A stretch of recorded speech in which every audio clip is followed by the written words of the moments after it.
Good afternoon, everybody. Thank you for joining us. I can see that we've got 102, 103 attendees so far. It's growing quickly. I think everybody's realised it's 12 o'clock and has started to log on. We are anticipating, we've got over 200 registered today. So we are going to maybe give a minute or so for everybody to log on, and then we'll get going, because we've only got an hour. I'm pretty sure we will fill it. I certainly like to talk a lot. I know my colleagues have got lots of interesting things to say, so we'll make sure that we manage the time and everyone gets an opportunity to present, and ample time for questions and answers afterwards. I'm watching the attendee list grow. You're all muted, by the way. The way this will work today is, if you have any questions, please put them in the chat function on the GoToMeeting, and I'll monitor them and ask any relevant questions. We'll hopefully get them in, group them together so that we can cover them all, and any that we don't cover today we'll take away and answer separately. There is a poll function as well, if you can see in the GoToWebinar toolbar, where you can select, there's 4 questions. I think they're just yes or no answers, and it will help us gauge the position each organisation is in, and we can take that away as well and make reference to it. So we're up to 127. We're now 2 minutes in, so I think what I'll do is I'll begin today's session. And today's roundtable is around tackling public sector fraud from the inside out, and what does good look like. It's a follow-up to our session that took place as part of the Counter Fraud 2021 virtual summit that was done in collaboration with the Cabinet Office. The session gives us an opportunity to share our thoughts on key issues, such as the impact COVID-19 has had on service delivery, our ability to adequately implement and resource fraud prevention across all services, or how we should focus our efforts on preventing fraud in the first instance. The session will work today. I'll go through some introductions to our presenters today. I'm going to set the scene. I'm going to give you some weird views that have been stuck in my head for a long time, so that you to sort of build a picture of what I think the future of fraud may look like. We will have our presenters talk about their area of expertise. I've listed them as expert panelists. Some may dispute that, including Mike himself. He's very humble, but we'll get to that. And we will have some general discussion topics afterwards. But as I say, at any time during this session, you can go to the polls and answer some questions. By way of an introduction, my name is Marc McAuley. I'm the Senior Counter Fraud Consultant for CIPFA. I've worked in the public sector for over 25 years now, and always within counter fraud and risk function. My work puts me in touch with fraud and finance leads and heads of service in local government across the public sector, and provides me with opportunities to understand what's happening operationally on the ground. I also work with central government on key stakeholder groups, and it gives me an understanding of how the inner workings and the problems that's being faced by the public sector as a whole are appearing. Michael Frost is the Audit and Anti-Fraud Manager of Buckinghamshire Council. He's had over 30 years experience in counter fraud and enforcement. He's worked in both public and private sectors for the police, local government, large international audit, tax and advisory firms. He's, as I say, currently the Audit and Anti-Fraud Manager at Buckinghamshire Council, and works on the transition from former Buckinghamshire County Council into a unitary authority of several organisations. And it's this experience that qualifies Michael to assist us in understanding the challenges of counter fraud in local government during periods of change. For today's session, in considering what the future of fraud may look like and the risks that we may face in the public sector moving forward, and building a team with all of that in mind. Nick Jennings joins us. He's the head of Herts and Beds Shared Anti-Fraud Service. He's an experienced public sector counter fraud leader. He won't let me say how many years. He may tell you himself. He's a CIPFA affiliate member. The Shared Anti-Fraud Service is a partnership between councils which aims to share intelligence and resources to combat fraud. And we get an opportunity today to hear from Nick on how one of the leading local government shared services, bringing several authorities as well as other public sector organisations, was created, and the challenges he's faced, and maybe some of the successes that have been achieved. Heidi, Loren Sousa is a Counter-Fraud Apprenticeship Manager for CIPFA. She has 15 years experience in investigative practice. She's an ambassador of learning, and she's helped develop CIPFA's Counter-Fraud Apprenticeship Programme using her expert knowledge in training and apprenticeships, coupled with a vast experience in investigative practice, and produced, delivered and developed that apprenticeship scheme for CIPFA. Our resources and staff are our future, and during previous sessions there was a lot of discussion on how we build these future resources, particularly apprenticeships, and that's why I've invited Heidi today to give us a whistle-stop tour of what to expect, how you can access training and the benefits to your organisations. I'm going to start the presentations off. I'm going to talk about what does the future of fraud look like. I've called it a dystopian view. It's straight out of Hollywood. It's going to be a little bit maybe mind-bending. I don't want you to hold me accountable for it. I don't want to be sectioned for this. These are just views of what the possibility could be, whether it's right or wrong. So we'll cover it. We'll see the reaction at the end. But it's only my view on a version of the future. It's to open your minds. It's not right or wrong. It may or may not happen. I'm not the Simpsons. I can't predict the future. But what I want you to picture is fraud is a world problem that needs a global effort. International organisations need to back the efforts of every country to work together. Whether it's the UN, the WTO, whoever, back each nation to work together to tackle fraud on a global scale, because at the moment global economies are suffering. We know the spend COVID-19 and the effect that it's had on governments and the losses that are incurred and the fraud that is taking place. We're already seeing the reactions from national crime agencies working with public sector organisations on the bounce back loan frauds and actually searching people's houses, making arrests and hopefully taking appropriate sanction action going forward. But the biggest thing that the world needs to do is protect those limited government resources from loss. So I'm not talking about protecting individuals here. This is a big picture of how the world can protect itself from loss. Imagine the leaders of the world set up the biggest Know Your Customer campaign we've ever seen. Let's say they call it the Personal Identity Security System, because we all know they're useless at acronyms. Let's start with ID cards. Now that was already something, it's already something that's happened in a number of countries across the world. There's national identity cards. It's something that was mooted in the UK, was in development stage. They spent millions on it, but then it was halted. But let's start with an ID card. An ID card that has your personal information on. It has your identity information on. It has your biometric data, and it is that one record that for you to prove who you are.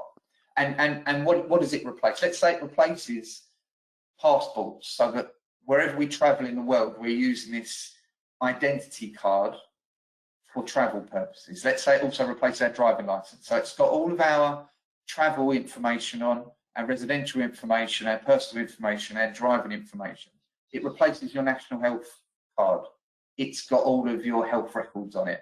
At any stage you need access to it, you touch it on a PDA or some sort of electronic pad, and it can bring up in computer software all of your information that you want to share. But the government always have access to that information. Not only that, let's say some of us that are in receipt of benefits, your benefits are paid on to that identity card. And your wages, if you're in employment, your employer pays your wages onto that card. And you can use that card in replacement of a bank card. You don't need a separate bank card. You can make payments using this identity card that has your biometric data in to ensure that only you can use it. And let's say you need to go and collect a prescription from the chemist. By you touch it on that pad, they know what you're entitled to, what you're not entitled to. They'll know whether you're working or not, and it will automatically take payment if you have to pay for your prescription. Let's maybe take it a bit further, because sometimes we go places and we forget our passport or our driver license. We might forget this identity card. So let's replace that identity card and maybe have an implanted chip somewhere on our body, on our person, in our wrist. I don't know. That's, you know, we're not talking fiction here. Some people already have embedded chips for payment cards. You know, it's happening. So with all of that in mind, what do Big Brother know about us? Well, they know who we are, where we are. Let's say it's got GPS ability as well, enabled in the card or in the chip embedded on your person. They'll know where you've been and even where you're going if you've booked a holiday and you've paid for it using this card. They know your medical condition, your medical records are on there. They know what you're entitled to, what you're getting. They know the benefits that you're getting or the income that you're getting, and where and how you spend your money. Well, what can they do with all of that information? Let's say Big Brother, the government, the world knows all of this information on you. What can they do with it? They can collect debt. If you owe for a service, if you make a payment for your council tax, it can be taken straight from your identity card. They can implement fines if you get a parking fine or some form of fine for the way you behave on the streets because Big Brother are watching you, CCTV. It will help them apprehend offenders. They'll know where these people are at all times. It will help them apply sanctions and penalties for bad behaviour.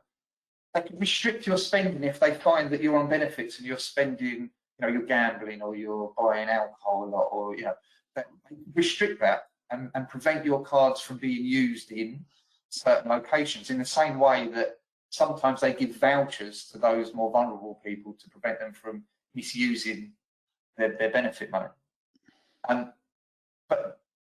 But in all, the way it will be sold to us, it will help prevent fraud. Now, this is painting a really hopefully weird picture of what could happen and what this Big Brother,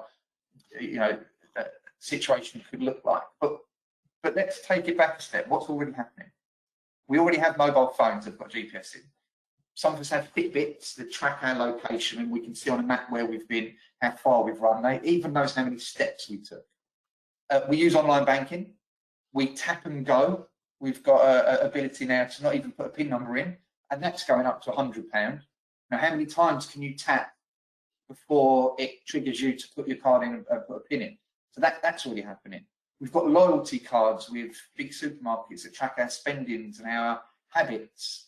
And it's very closely linked with things like Facebook, so that they can push dedicated adverts, targeted ads to us based on our spending habits.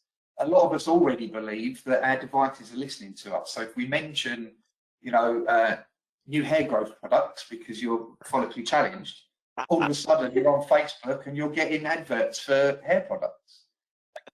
And the government already collects data, both centrally and locally. Whether we apply for services, we're resident, we log our information. They already have that. And some organisations already have know your customer systems already in place. They know you as a service user, what services you are getting from that organisation. Some have implemented single view of debt so they can adequately collect in a more managed approach, a more economical approach. And we know that the public sector already shares data through the National Fraud Initiative, formerly the Audit Commission, now the Cabinet Office. The newest thing that's coming out and is very well received, and I've spoken a lot about and heard a lot about, is the implementation of online banking as part of our ID verification for application for services. So you give your email, you give your bank details when applying for a service. The organisation emails you with a link for you to go into your mobile app, authenticate your identity, that generates a code, and that sends that back to the organisation to say you've verified yourself and you are who you say you are before they will give you a service. And we know that there's already a consultation in place on new powers. The Cabinet Office is consulting on NFI powers. At the moment, local government, central government and other public sector data is shared for the prevention and detection of crime, being fraud, and the outputs are restricted to those in the organisation that deal with fraud for the specific areas of interest. But the powers that are being consulted on at the moment under the Local Audit and Accountability Act of 2014 look at extending those powers. They look at assisting in the prevention and detection of crime other than fraud. They look at assisting in the apprehension and prosecution of offenders. That data and the output can be used to track people, and to assist in the prevention and detection of errors and inaccuracies. So whereby the local authority may have made a mistake, or your organisation has made a mistake and made a payment in error, that data that's been collected for the prevention and detection of crime can now be used to identify those errors and inaccuracies and correct them, and to assist in the recovery of debt that you owe to public bodies. So using all of that information to be able to track you where you are and get that money back from you. So my question is, are we really that far off of this dystopian picture that I've painted? What liberties are we willing to give up to prevent fraud? And are we already on that journey? You know, we could be talking about 2050. That sounds a long way away. It's, you know, nearly 30 years away, but it's still in our lifetime. So it is a possibility. So that's just me, like I say, getting a lot of the rubbish that's been in my mind for many years out on the things that could be done to combat fraud on a global scale. But a lot of it is, you know, a bit pie in the sky and very unlikely to happen. But it was just to relay to you, is it already happening? Are we slowly getting there? Are we already on that journey? And what bits of it are actually good? What bits of it should we be looking at as those responsible for public funds and protecting those funds? We're the custodians of public money, and under our duty to protect that, what steps should we be taking, or could we take to do so? Now this hopefully leads nicely on to me passing you on to our speakers and talking about what they've done, what they've considered, what they had to think about, and their challenges in setting up their versions of counter-fraud functions for their organisations. And again, I'm mindful that they can vary. There will be, you know, not every counter-fraud function is fit for purpose for every organisation. So that's why we have different setups for different organisations, and hopefully we'll get a bit of understanding today around what they've had to think about, how they've implemented, the challenges they've had, the successes, and where they're looking to in the future. So that's my opening gambit. Hopefully I'm keeping to time, but I'd now like to pass you over to Mike to talk about what the biggest current future challenges were for local government counter-fraud teams in his experience working for Buckinghamshire Council. Okay, thanks, Marc. Nicely put. But yeah, I think sort of my experience and your dystopian view, I think if I go back to from where I was, this chubby little African boy running through the bushes trying to catch some fish off of a hand line, compared to where we are now with this dystopian view, it's realistic and just shows us how quickly and how fast life can change and will change. And the sooner we accept and acknowledge that, the better off we'll be. And I think acknowledgement and acceptance and admitting where we are, I think, is going to be the first step for most of us. Having looked at the title, I mean, I don't know if I'm quite an expert, having an expert view, but definitely I've definitely got an experienced view, and I think I've definitely bumped my head a lot and made a lot of mistakes in life, and I think I've been through a lot of environments that sort of definitely qualifies me with experience as to what I think works and what I think, you know, will be harder to implement, etc. But For us, I think, for me, the challenge ahead, the challenge is definitely going to be with digital, etc. But the main challenge for us here at Buckinghamshire Council, as you know, we amalgamated 5 districts into one council, so we became a unitary authority. The biggest challenge going ahead, and I think for most people, I think for fraud teams, is going to be about budgets, money, financing, and resilience within that. So trying to make the most efficiencies out of the team that you're going to build, and therefore you want quite a resilient team with multiple strengths, I would say, but also some grounded experience. And for us, the biggest focus has been, so we've used the Counter-Fraud Apprenticeship, which I think is a fantastic platform, but for us, our focus has been, and it definitely has been, and yes, I think we're in a little bit more of a more comfortable position than most to be able to, we're starting from almost scratch, really. But we have genuinely got a fantastic culture. And for us, it's the culture that where we started with. Even right from our 151 officer to my manager, Maggie Gibb, that I report into. Outstanding, probably one of the best bosses I've worked for. We breed this culture of openness and honesty and being quite frank. We've been at each other's throats, etc., but we're willing to entertain each other's views and take even the front-facing staff's views. And we're building stuff around that. We then also look at our recruitment, who we're going to recruit, who we're potentially going to recruit. We look at the types of people we want in the organization. And I think people need to be very careful and don't confuse education with intelligence. I've found more often in this counter-fraud culture, lots of people with various degrees, various scientific degrees, etc. But actually, they're not that intelligent. And just because you've got a degree doesn't mean you're intelligent. And look at me, I'm busy studying a degree. So there we go, we're confused both ways there. But in all essence, what I'm trying to say here is I would rather have an intelligent person working with me. And we focus on people that have got emotional intelligence, people that have got an emphatic sense of care, people that care for each other, are worried about the cause, genuinely worried about the cause. It's not just a job that they turn up for. So what we've done is in our organization, and I've got an example where I work with, she's our counter-fraud apprentice. She's one of the most outstanding employees that I've employed from scratch. And in actual fact, I didn't even do an interview. And this is how confident we are with each other and the trust that was built in. My boss and another one of the line managers that works with me recruited her right the way through while I was there, but I was busy with investigations. She knew the personality that would fit our team and the type of personality that this young girl is, and it's fitted in well. She proved to us what she wants to do. She's proved over and above and beyond what she can do and what she wants to do. She's demonstrated a willingness to go forward, etc. And we've built on this. Her confidence has grown as she started in this counter-fraud apprenticeship. The thing I love with a counter-fraud apprenticeship, it gives them structured grounding, structured phases to go through. It teaches you the basic principles, and it teaches them in absolute detail.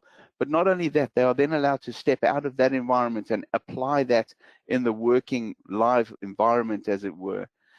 It's given this girl a lot of chance to learn and make mistakes. Enough people that know me will know that I've made lots of mistakes, and this is exactly what I've said to her is, I've said, Helen, go ahead and make mistakes. This is your opportunity to make mistakes and learn. She comes out of this counter-fraud apprenticeship and asks us thousands of questions. Believe me, she's chomping at the bit and never lets it go until she's got an answer. She used to be as quiet as a church mouse before she started with us, but we knew and we could see something in her, and I would almost guarantee she's going to go above me in levels of sort of ranking in the authority eventually if she keeps going the way she does. But this is what these levels of the apprenticeships are doing. It's developing people, giving them their confidence. And we're doing this with a restricted budget. So our budget's very tight. So what we're doing is we're then trying to help ourselves to help other people to help us. So I can't give everybody the investigative skills, but what I can do is we focus a lot on the proactive side of things, so the fraud awareness training, etc. And as I said previously, we do anything from 4 to 8 fraud awareness sessions a month. That can be as minimal as 10 minutes to 2 hours, depending on what it is.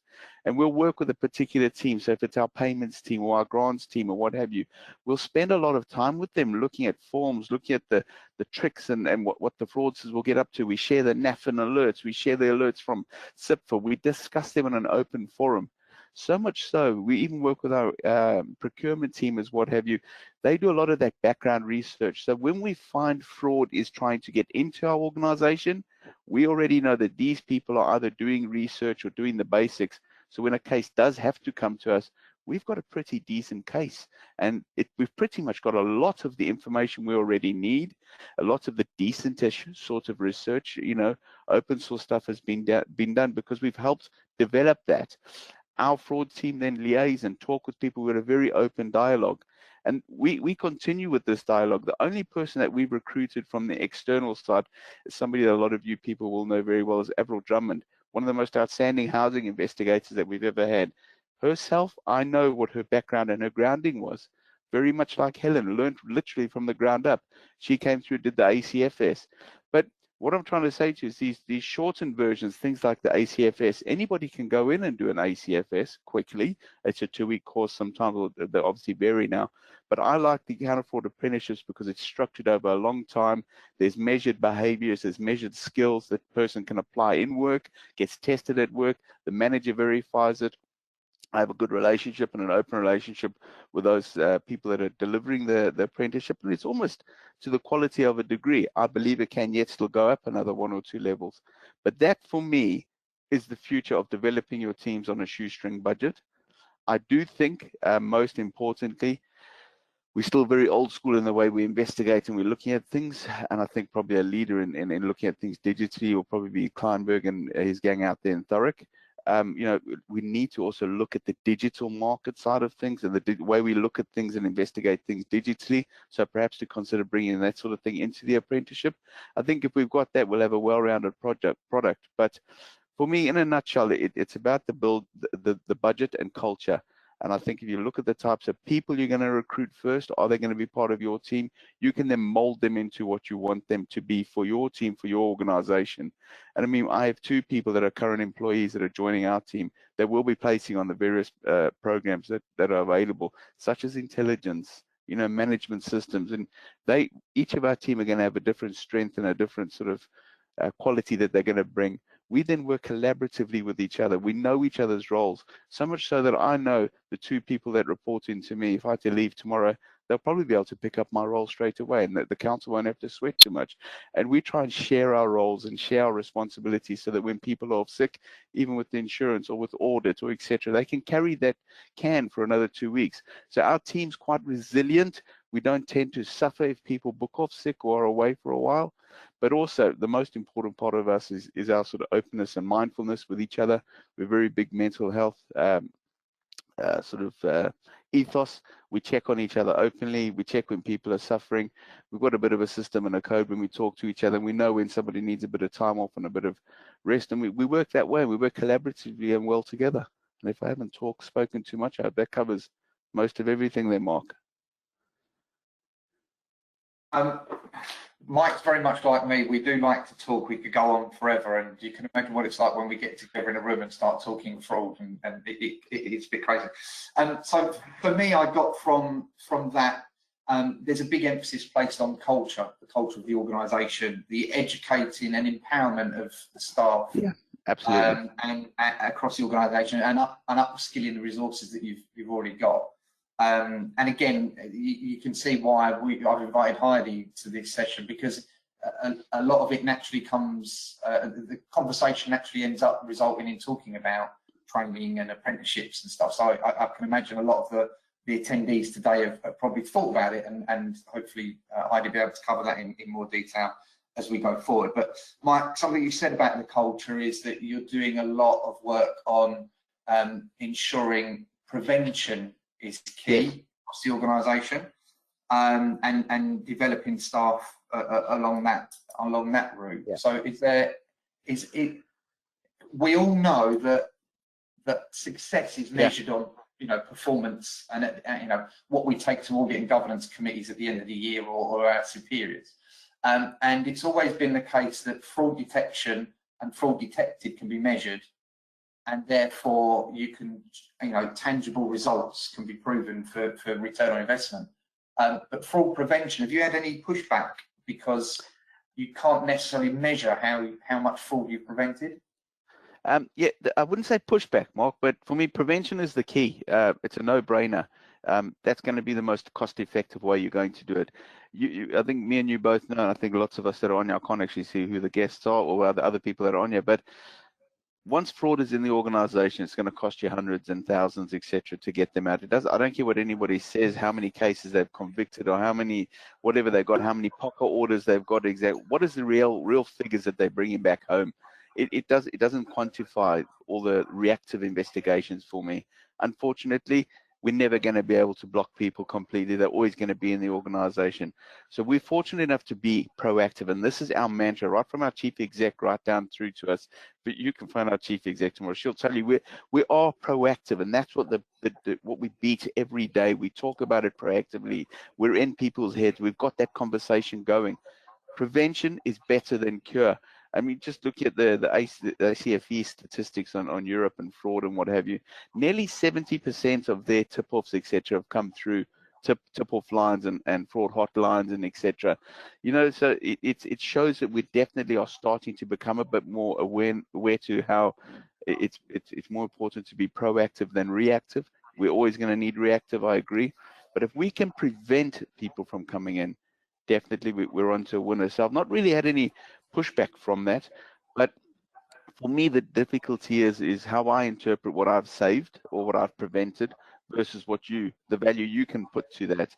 And I know you know, the only from my experience, the only genuine, authentic sort of value we could have attached to figures back in the day was with the Audit Commission and housing, and how they had that £18,000 and £75,000 value to housing. That to me was the closest then.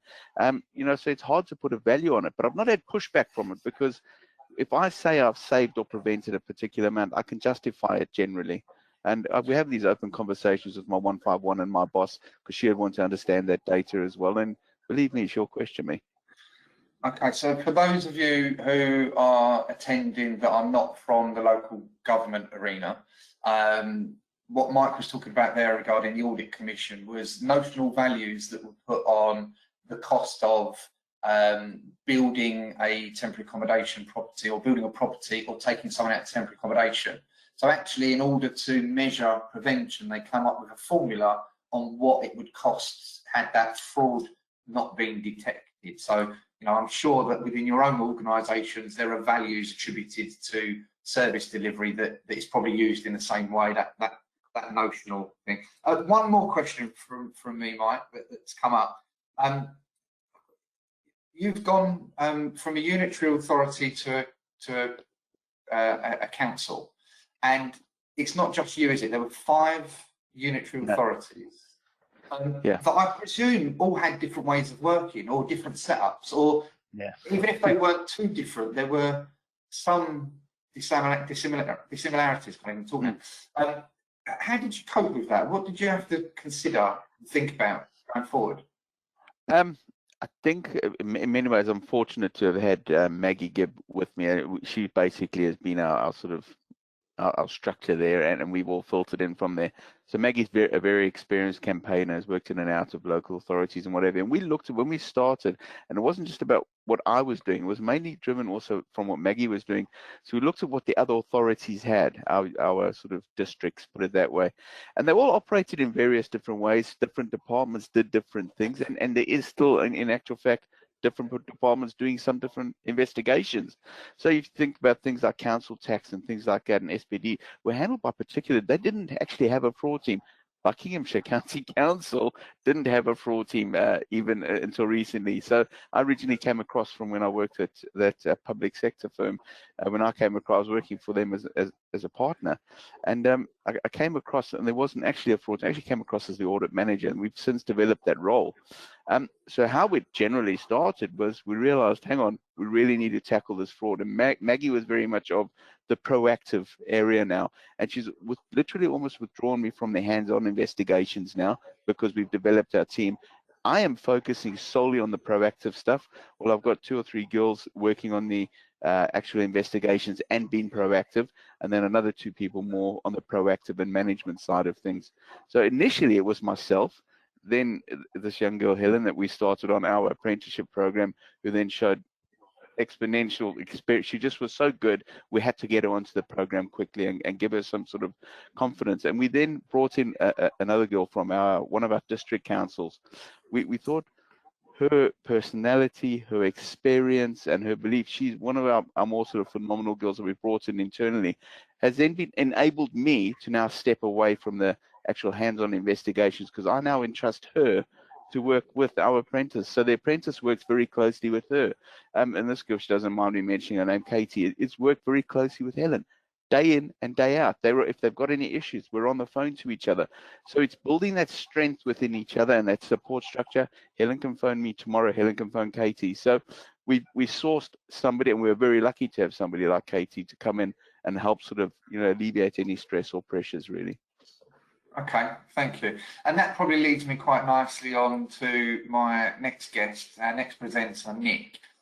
So we've talked about Mike bringing together several organisations that now are one and have to work in the same way, where Nick is working on with several organisations that probably still work in different ways, and actually work with the same ethos to share and collaborate and work together under this new shared service arrangement. So I'd like to welcome Nick, who's going to give us a bit of an introduction so that we can understand what's happening in his area of work, and again, the pros and cons, as well as the difficulties you've faced and the successes that have resulted from the work that you do, Nick. Okay, afternoon, Mark. Afternoon, everybody else. Yeah, just repeat what Mark said. Really, it's great and it's fantastic. That's me done. Thank you.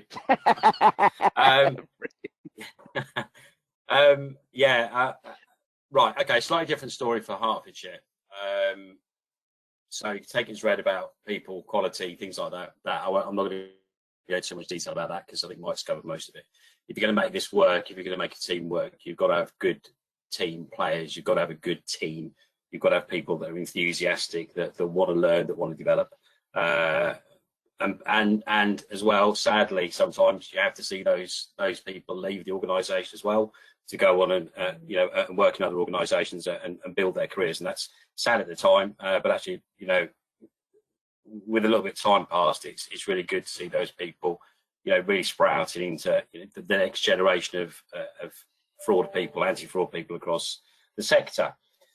So just talking a little bit about Hertfordshire, and I talked a lot about this back in 2015, 2016 when we first launched the service. I was really lucky. Unlike Mike, I've not had to go through that difficult wrangling. Let's push a number of things together into one thing. There was a board set up in Hertfordshire in 2014 that was made up of 10 district councils and the county council in Hertfordshire to look at a shared anti-fraud service in response to the government's announcement about a single fraud investigation service. And there were genuine concerns, I think as much in the county, strangely, even though there was no fraud team in the county, as there were in the districts. And the county council took the lead. My service is hosted by the county council, we're all employed by the county council, but we provide a service across all those authorities that work with it. It's not all 10, unfortunately. I'd love to be working with all 10 districts across Hertfordshire. Perhaps I wouldn't, I might not actually. But it would be nice if we'd got all 10 to join. As it is, we've got 5 of the districts, the county, and we've been joined by Luton Borough Council in 2017, and we work for a number of housing providers, and we work for fire service as well, doing their fraud investigation work, which is quite interesting and a bit specialist. And the other 5 districts in the county, we still have a relationship with. Some of them retained a fraud team, some of them didn't, some of them don't have any fraud capacity at all, and occasionally they'll ask us to do some one-off work or look at policies or look at a particular area that they want us to do, and we're happy to do that. We'll provide that service. For us, it's very much about a collaborative approach. When we were set up when I joined in 2015, everybody else putting in the hard graft for the first 12 months. I joined to sort of head the service up. I arrived on day 1 to an empty office, and on day 2 to interviewing for the 2 managers posts that were working for me, and that was followed on by interviewing and recruiting some investigators and some support staff. We originally were 9 staff. We're now 22 staff working for the service.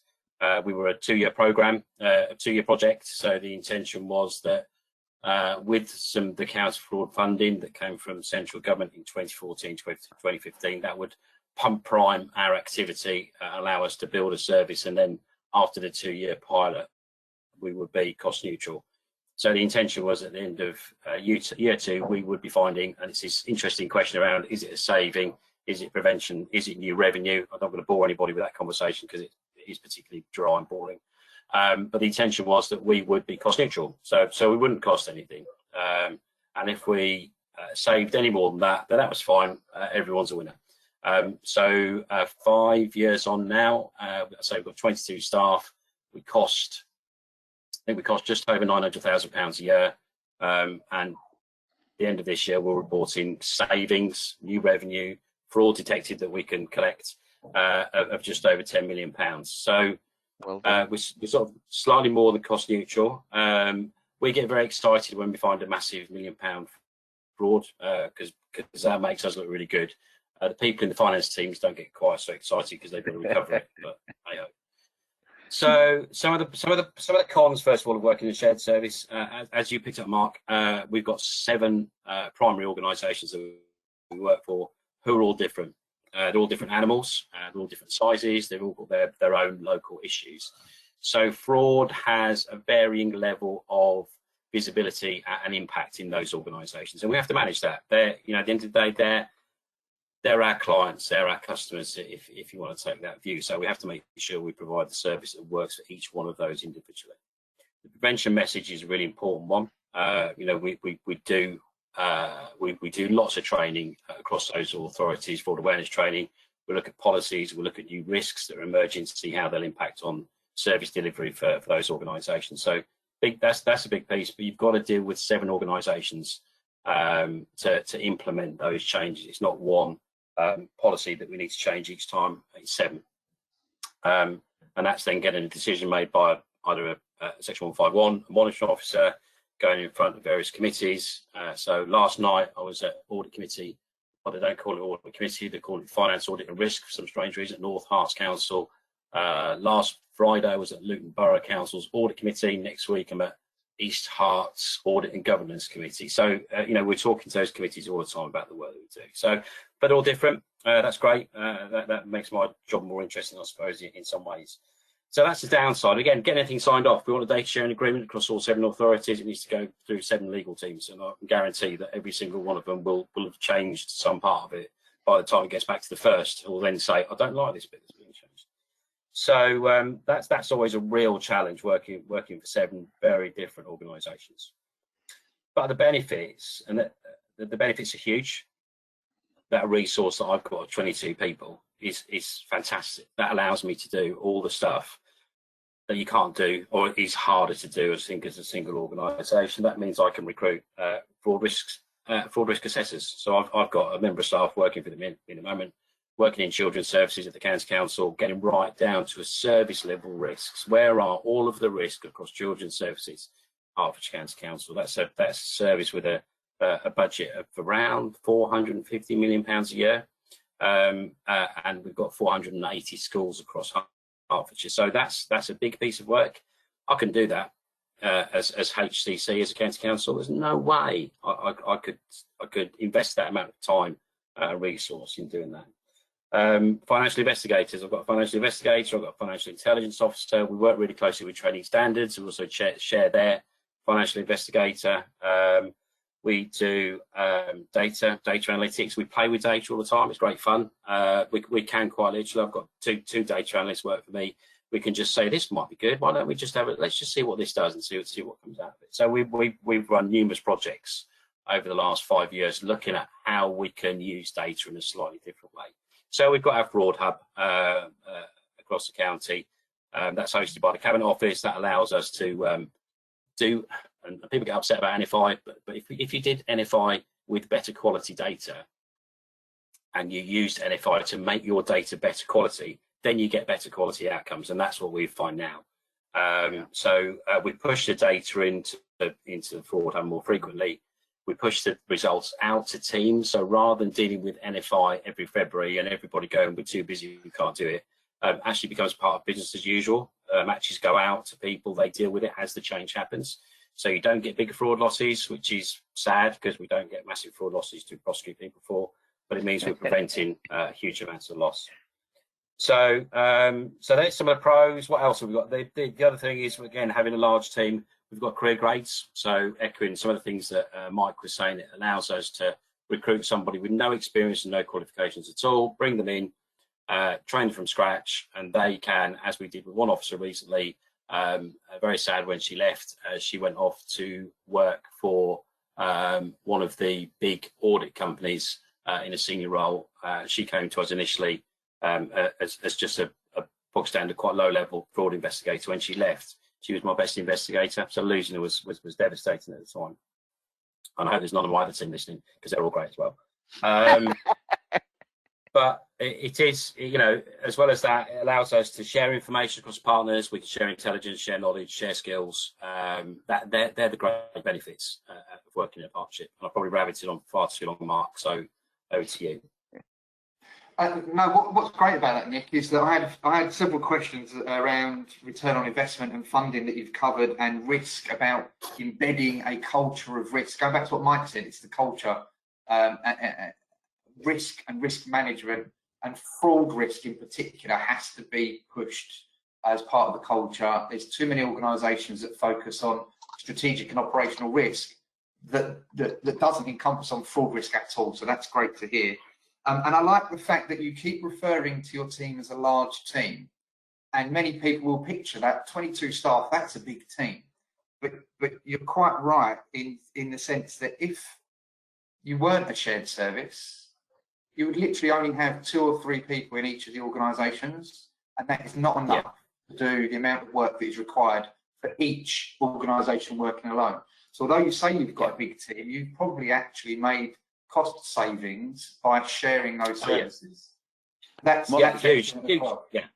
Mark, can I also add to that? I think what works very well with Nick, and he's got a good reputation for it, is how collaborative he is and very open-minded to share experience. Because I know even when I've been busy or I've been away, I've asked my girls to contact him and get a particular piece of information I can't, and the response is like this. And I think if we can all learn to adopt and change our attitudes towards that and share information and not be all me, you know, be like Nick. Nick is very open-minded about that, and I know my girls have gone to him and have asked him for loads of information. I think it's fantastic that we can share information so quickly. That is a great thing, and I'm hoping that most of our attendees that are thinking about joining shared services or implemented shared services can approach me. We'll make sure we share in detail. Don't share my email address. I'm mindful of time. I know that we've all spoken a lot, and I want to give Heidi ample opportunity to talk about, obviously, the upskilling of the workforce that Mike has already mentioned and Nick's mentioned, and upskilling with limited resources, so taking advantage of the apprenticeship programme. So over to you, Heidi. Thanks, Mark. Yeah, so I guess you know, I've always had a passion for training and education, and kind of came up through the old system of developing counter fraud staff, where you just kind of learned on the job from your colleagues. And after quite a few years, I was lucky enough to be sent on PINS training. So that should kind of give you an idea of just how old I am. So yeah, I mean, it is really difficult to try and strike that balance between, you know, being able to fund your resources and actually being able to develop your workforce in such a way that you are able to develop that culture from the ground up. So yeah, absolutely, we have to expand the workforce first and foremost, and upskilling our existing workforces is really important. So, you know, investing that time and commitment into growing talent, and, you know, giving the staff the confidence and the skills that they need to prevent fraud and obviously to pursue and deter. So how do we do this? Because, you know, the number of investigators across the profession isn't growing at a commensurate level, and training budgets are next to non-existent.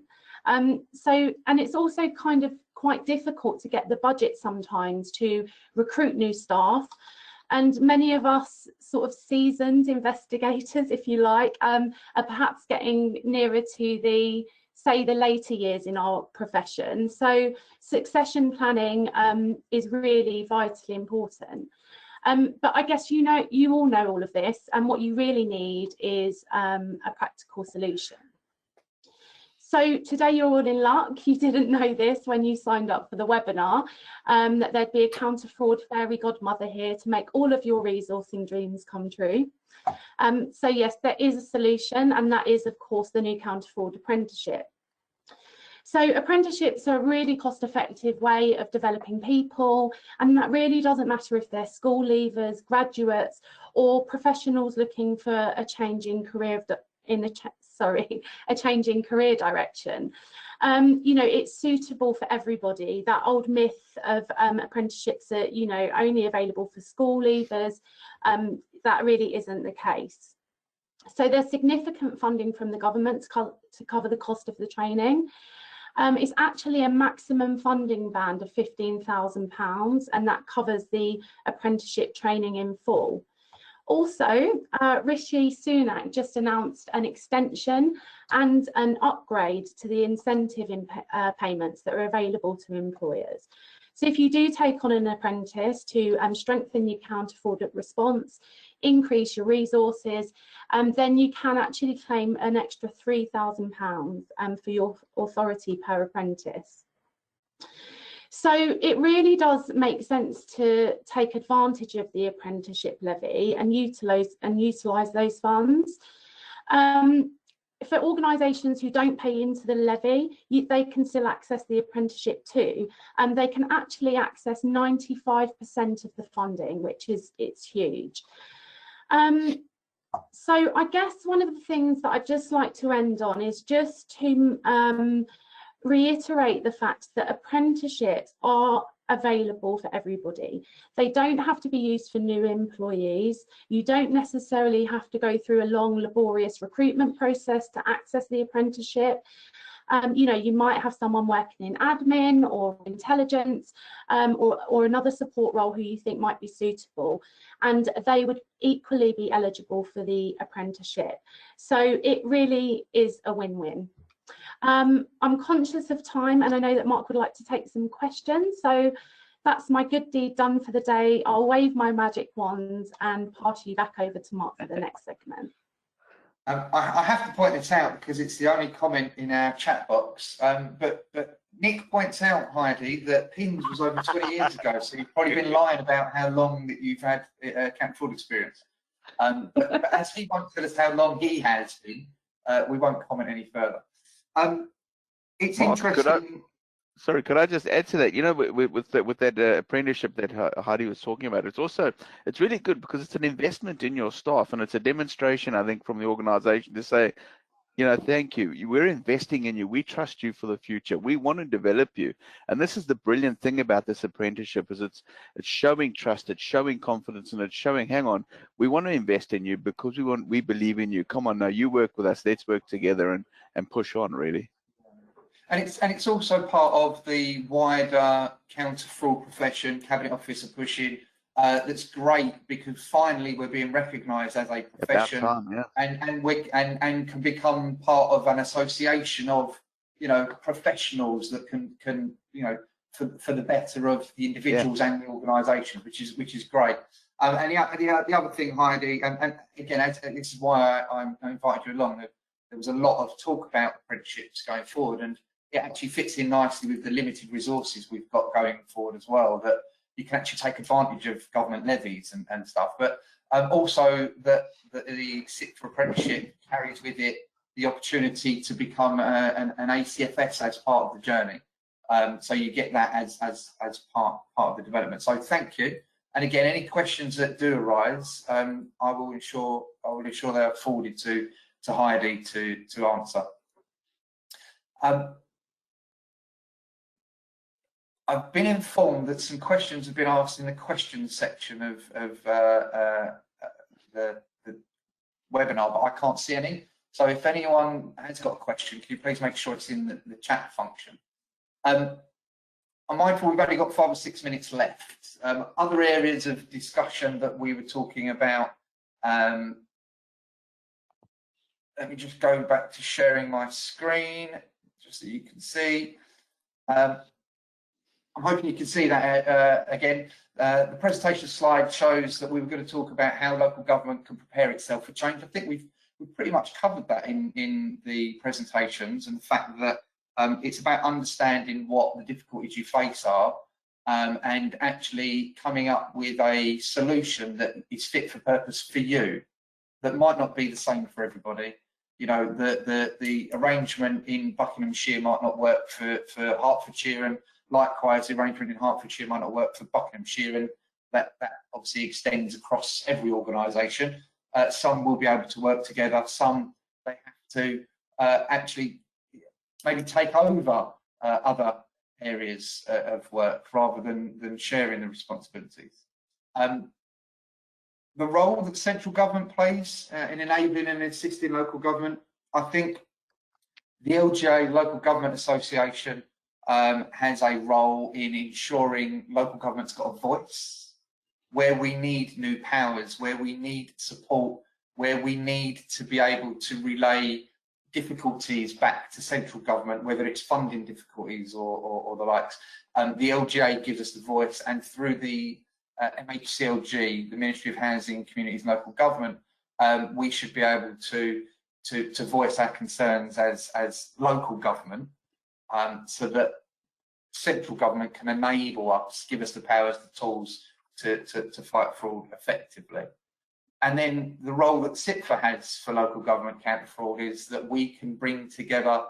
Well, we offer a range of services. This isn't a sales pitch. This isn't for me to tell you what we do and what we offer and try and get you to buy services. But you know, just reviewing. You can do these internally. You can do these yourselves. Reviewing what you do, whether or not you are implementing the strategy from the Fighting Fraud and Corruption Locally Board, whether or not, whichever part of the public sector you're in, you're implementing good practice, industry standards, things that people have done before that have been rewarding and effective. Are you implementing them? Understanding what's available to you, and CIPFA can play that role in ensuring and assisting you in doing that. But also taking that message back from whichever part of the public sector it is that's facing difficulties, and bringing those messages to the boards that we sit on. I'm only obviously representing the counter fraud function within CIPFA. We've got a massive finance function and access to CEOs, the 151 officers, the heads of finance, and actually being able to raise the issues around funding and the needs of local government and public sector organisations is a key, a key way in which we can enable your organisations to justify a spend in the prevention of fraud. And I think that's the key thing for me today. It's prevention. We spent years and years and years on detecting fraud and fighting it and apprehending offenders and spending many more millions on taking them to court and applying sanctions. But are we actually preventing losses from occurring in the first instance, and how can we do that going forward? We literally have just over a minute, so we've kept on time. I can't see any questions yet to be asked. Yeah. If we are experiencing a technical difficulty and there are questions, I will ensure we follow up and make sure that we get responses to you. But unless anyone has anything to say before we end. Yeah. No, I was just going to say, Marc, also, I can't see any questions coming up either, so I don't know what it is. But if there's anything you need me to answer, please feel free, give me a shout. Excellent. And then lastly, if you want to contact me, my details are on the screen. My email address, my mobile number, and my landline if I ever get back into the office. But also, you've got the CIPFA websites, and you can find the information that you need on those, or as I say, feel free to contact me. I'd like to thank our presenters today. Like I say, there's probably so much more we can do and many more sessions that we can run on other topics. I think this has been great, and I thank you for your input today, Michael, Nick, and Heidi. Thanks for asking, Marc. Okay, thank you very much, and thank you to everyone that attended today. All the best. Bye bye. Bye bye. Cheers. Take care. Bye.